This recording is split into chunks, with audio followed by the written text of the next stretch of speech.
नमस्ते बच्चों। होपफुली आप सब बहुत अच्छे हैं और अपना अध्ययन भी नियमित रूप से कर रहे हैं। हम पढ़ रहे हैं कक्षा 7 संस्कृत विषय दीपकम नामक पाठ्य पुस्तक। इस पाठ्य पुस्तक के अष्टम अध्याय का हिंदी अनुवाद हमने अपनी गत वीडियो में किया। यदि आप वह हिंदी ट्रांसलेशन देखना चाहते हैं तो डिस्क्रिप्शन बॉक्स में दिए लिंक पर क्लिक कर सकते हैं।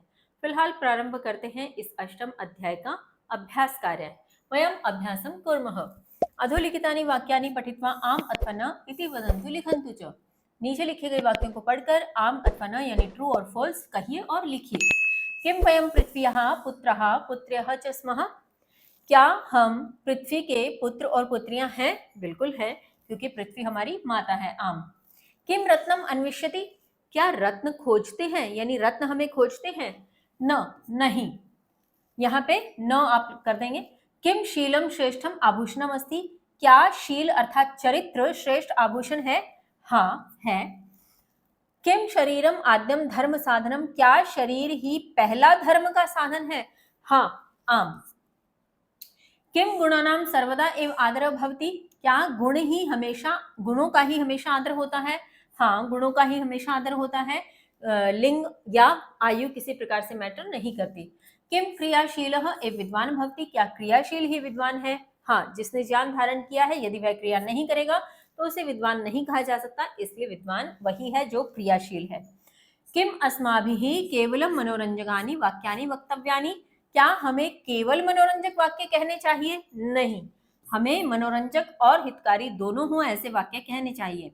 यह सदा सुखम इच्छति किम स विद्याम प्राप्नोति। जो सदा सुख चाहता है क्या वह विद्या प्राप्त करता है? नहीं, जो सुख चाहता है वह विद्या प्राप्त कभी नहीं कर सकता।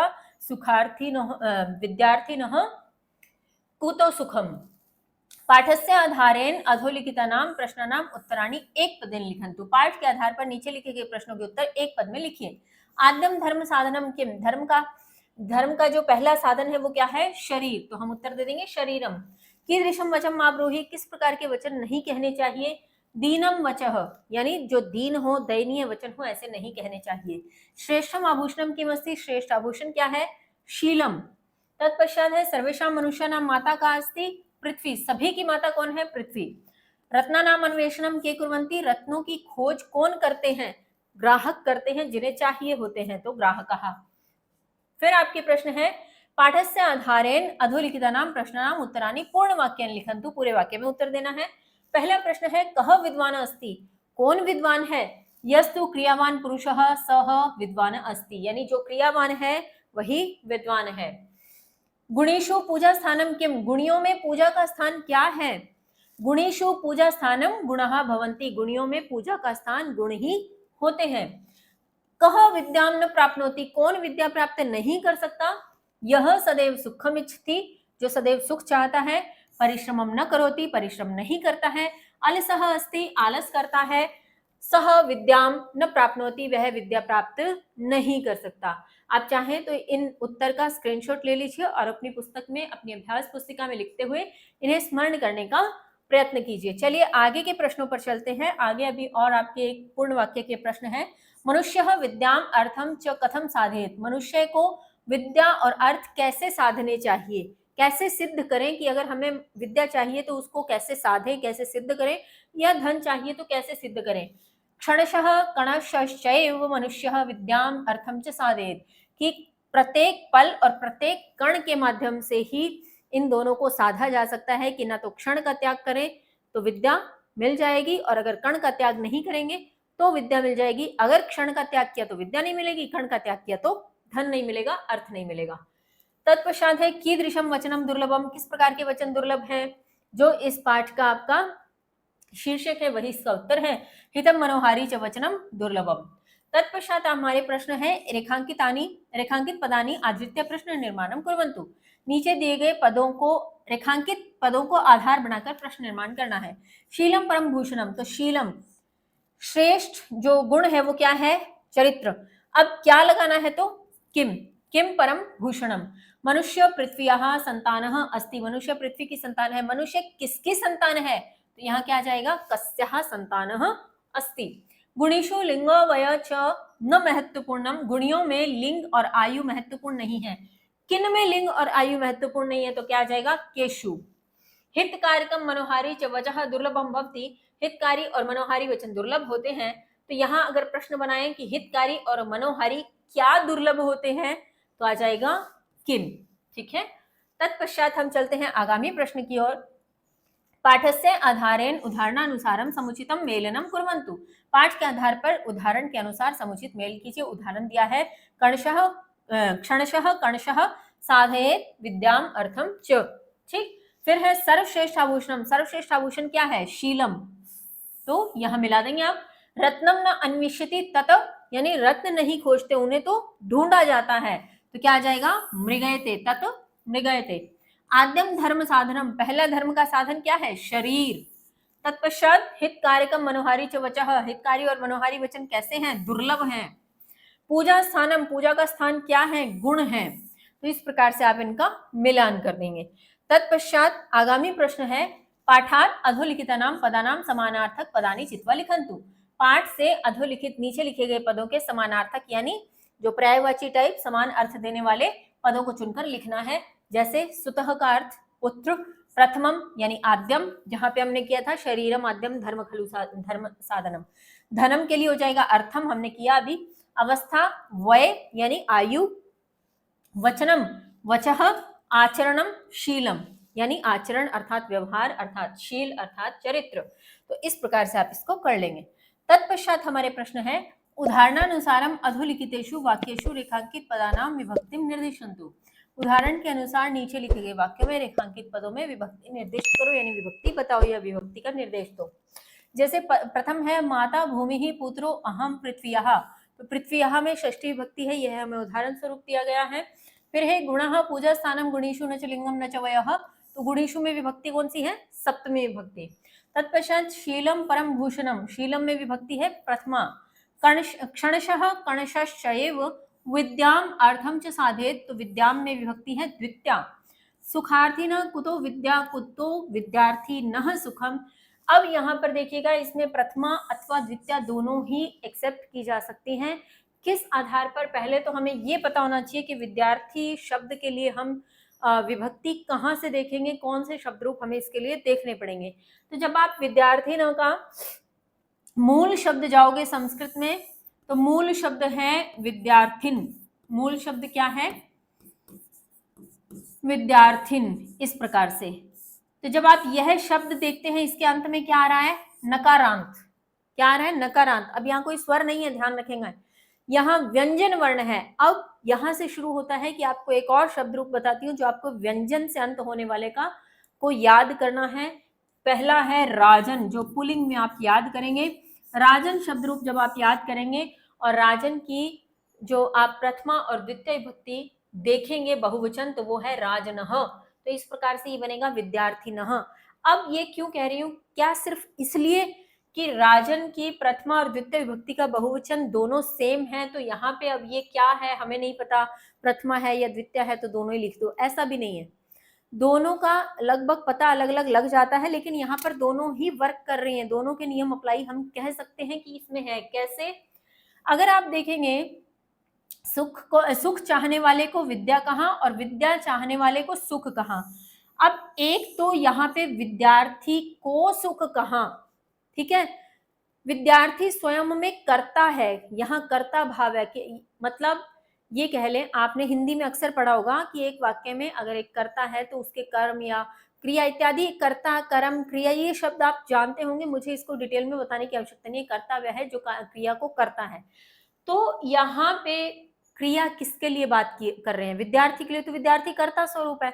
अगर इसको कर्ता स्वरूप माने तो कर्ता स्वरूप की प्रथमा विभक्ति के रूप में इसको माना जा सकता है कि यहाँ पे विद्यार्थी कर्ता भाव में प्रथमा विभक्ति है। दूसरा, विद्यार्थी को सुख कहा। अब शब्द विद्यार्थी को लग गया, तो कर्ता ने कर्म को, यहाँ पे को के आधार पे अगर इसको कर्म संज्ञक मान लें, कर्म की संज्ञा इसको दे दें, तो हम कह सकते हैं कि इसमें द्वितीय विभक्ति का प्रयोग है। तो इस प्रकार से यह दोनों ही मेरे द्वारा बता दी गई है, लिख दी गई है। फिर भी आपको कोई डाउट हो तो आप अपने कक्षा के अध्यापक अध्यापिका से पूछें, उनसे इस बारे में चर्चा करें, तत्पश्चात निर्णय लें कि इसमें प्रथमा लगाएं या द्वितीया। फिलहाल दोनों में से कोई भी गलत मेरे ख्याल से नहीं मानी जानी चाहिए। फिर भी अगर आपको कोई और एक्स्ट्रा लॉजिक मिलता है इसका एकदम अप्रोप्रिएट बताने का, वैसे अगर मैं अप्रोप्रिएट बताने की कोशिश करूं तो शायद प्रथमा कहूंगी, क्योंकि यहाँ पे कर्ता भाव ज्यादा है। अगर को नजरअंदाज कर दो, लेकिन नजरअंदाज कर नहीं सकती क्योंकि अर्थ दे रहा है। तो फिर भी आपको अगर कोई एक्स्ट्रा लॉजिक मिले आपके अध्यापक अध्यापिका से तो कमेंट बॉक्स में मुझे भी बताइएगा। चलते हैं आगे। हितम मनोहारी च दुर्लभम वच, हितकारी और मनोहारी वचन दुर्लभ है। यहाँ पे वचः में बतानी है तो प्रथमा विभक्ति है सीधी सीधी। चलिए आगे है, यत्र अग्रे स्वरः अस्ति तत्र अनुस्वारस्य स्थाने मकार लिखित्वा वाक्यानि पुनः लिखन्तु। ये अभ्यास क्रिया के स्वरूप में आपके पास अब आया है, लेकिन इस पे मैं आपको बहुत पहले वाले पाठों से ही समझाती आई हूँ कि कहाँ मकार लगाया जाता है, कहाँ मकार को अनुस्वार लिखा जाता है, अनुस्वार के रूप में चिन्हित किया जाता है। तो मुझे लगता है कि आप ये बड़ी आसानी से समझ जाएंगे। फिर भी एक बार देख लेते हैं। मैंने आपको एक नियम बताया था कि यदि मकार धन स्वर वर्ण हो, मकार धन स्वर वर्ण अगर आगे आ जाए तो हमें इस मकार को क्या करना है, हमें इस मकार को मकार ही रहने देना है, इसमें कोई छेड़छाड़ नहीं करनी, यानी ये अपने ही स्वरूप में रहेगा। लेकिन अगर मकार के पश्चात यदि कोई व्यंजन वर्ण आ रहा है तो हम मकार का परिवर्तन किस में कर देंगे, अनुस्वार में कर देंगे, और उससे पहले वाले शब्द में। ये नहीं कि इस व्यंजन के ऊपर कर देंगे, नहीं, व्यंजन से पहले जिस भी शब्द, यहां मान लीजिए कोई शब्द है और उस शब्द के अंत में मकार लिखा हुआ है और आगे कोई जो भी शब्द शुरू हो रहा है उसमें व्यंजन, पहला वर्ण व्यंजन है, तो हम इस मकार को इस शब्द के अंतिम वाले में ऊपर अनुस्वार लगा देंगे। एग्जाम्पल अभी इसी में देख लेते हैं। देखिए, न रत्नम अन्विष्यति, अब यहाँ पे अगर आप देखें न में अनुस्वार लगा हुआ है यानी मकार है। अब अ है आगे का स्वर, क्या है ये, स्वर है। स्वर है तो हमने क्या करना है, मकार लिखना है, अनुस्वार नहीं लगाना था। तो हम, इन्होंने क्या किया, ये देखो एग्जाम्पल, न रत्नम, अब मकार लिख दिया और अन्विष्यति वैसा का वैसा ही आ गया। अब हम आगे देखते हैं, शरीरम माध्यम खलु धर्म साधनम, तो यहाँ मकार के अंत में, मकार के बाद में जो शब्द प्रारंभ हो रहा है उसमें प्रारंभ में क्या है, स्वर, और एक मकार यहाँ है, इसके प्रारंभ में क्या है, व्यंजन वर्ण।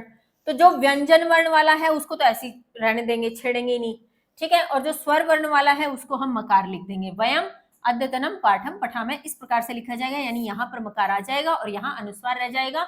पाठम, अच्छा ये सॉरी नीचे बोल दिया मैंने, शरीरम आद्यम खलु धर्म साधनम, तो यहाँ पे मकार हो जाएगा, यहाँ पर आद्यम अनुस्वार के रूप में ही रहेगा और खलु धर्म साधनम एज इट इज पीछे लिखा जाएगा। फिर वयम अद्यतनम पाठम पठामः, अभी बता ही दिया था मैंने कि मकार के बाद स्वर वर्ण है तो यहाँ पे मकार लिख दिया, इस अनुस्वार के बाद व्यंजन है तो अनुस्वार रहने दिया, और इस अनुस्वार के बाद भी व्यंजन है तो अनुस्वार ही रहने दिया। मैं एक बार के लिए यहाँ से लाइंस हटा देती हूँ ताकि आप स्क्रीनशॉट ले पाए या फिर इसको अच्छे से लिख पाए। चलिए आगे है आपके, त्वम अस्माकम गृहम आगच्छ, यहाँ पे इस अनुस्वार के बाद स्वर है और इस अनुस्वार के बाद स्वर है, तो जहां जहां आगे स्वर है वहां वहां मकार लिख देंगे, जहां व्यंजन है तो वो अनुस्वार ही रहने देंगे। फिर अहम एकम प्रश्न पृष्ठुम इच्छामि, तो यहाँ एक और यहाँ दो ऐसे हैं जहां पे हमें मकार लिखना है और दो ऐसे हैं जो अनुस्वार के स्वरूप में ही रहेंगे। फिर गुणम अर्जितुम अधिकम प्रयत्नम करोतु, गुण अर्जित करने के लिए अधिक प्रयत्न करें, तो यहाँ पे पहला अनुस्वार ये, दूसरा अनुस्वार ये जो प्रारंभिक दो अनुस्वार हैं इनके आगे स्वर है तो ये तो मकार में चले जाएंगे, और आगे के दो अनुस्वार में व्यंजन वर्ण है तो इनको एज इट इज रहने देंगे। तो मुझे लगता है आपको समझ में आ गया होगा। और इसी से संबंधित आपके, वैसे तो ये अभ्यास कार्य समाप्त हो गया, लेकिन योग्यता विस्तार में इसी से संबंधित नियम दिया हुआ है जो वैसे मैं आपको समझा चुकी हूँ, लेकिन एक बार आपकी पुस्तक के अनुसार भी पढ़ लेते हैं। यदा मकारात अर्थात मकार, ये भी मैंने आपको पहले बताया था कि जिन व्यंजन वर्ण के पैरों में हलंत लगा होता है अर्थात जो अर्ध होते हैं उनको मकार, पकार, चकार, ककार, वकार इस प्रकार से प्रोनाउंसिएट किया जाता है। तो यदा अर्थात जब मकारात यानी मकार, परम यानी बाद में, मकार के बाद में व्यंजन वर्ण होता है तब मकारस्य यानी मकार के स्थान पर अनुस्वार लिखा जाता है, अनुस्वार लिखना चाहिए। और यदा मकारात यानी मकार से बाद में स्वर वर्ण होता है तदा मकार एव लेखनीय, तब मकार का मकार ही रहेगा। यही हम करके आए हैं कि पुस्तकम पढ़ती, यहाँ पे मकार के बाद क्या था, व्यंजन, तो इसको मकार को क्या कर दिया, अनुस्वार में। अब जो चीज मैंने आपको बताई थी कि अब यहाँ मकार लिखा हुआ दिया है हमें, लेकिन ये गलत लिखा है क्योंकि आगे क्या है, व्यंजन वर्ण। तो हम इस मकार को इस व्यंजन के ऊपर नहीं करेंगे, हम इसी शब्द में, जिस शब्द में ये मकार लगा हुआ है, उसी शब्द के अंतिम व्यंजन वर्ण में इसको मकार बना देंगे इस तरह से। ठीक है, तो पुस्तकम पठती, यहाँ पे पुस्तकम अपठत है तो आगे स्वर है तो हम इसको एज इट इज रहने देंगे, इसमें कोई परिवर्तन नहीं करेंगे।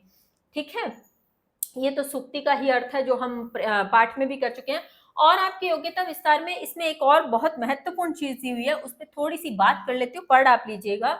इसमें कुछ महत्वपूर्ण ग्रंथों की बात की गई है कि नीति शास्त्र क्या है, किराता अर्जुनियम, पंचतंत्र, अथर्ववेद, कुमार संभवम, और इनके रचयिता कौन है। जैसे कुमार संभवम के कालिदास हैं, पंचतंत्र के विष्णु शर्मा हैं, उत्तर रामचरित के महाकवि भवभूति हैं, नीति शतकम के भृतहरि। इस प्रकार से बहुत महत्वपूर्ण चीजें दी हुई हैं, इनको पढ़िए, अपने शिक्षक से समझिए और याद करने का प्रयत्न कीजिए। आपको अच्छा लगेगा कि आपको संस्कृत के बारे में, उसके ग्रंथों के बारे में इतनी जानकारी है। फिलहाल के लिए आपके इस अध्याय का अभ्यास कार्य यहीं समाप्त होता है। मिलते हैं अगली वीडियो में नए अध्याय के साथ। तब तक के लिए स्वस्थ रहिए, मस्त रहिए, पढ़ते रहिए। जय हिंद, जय भारत।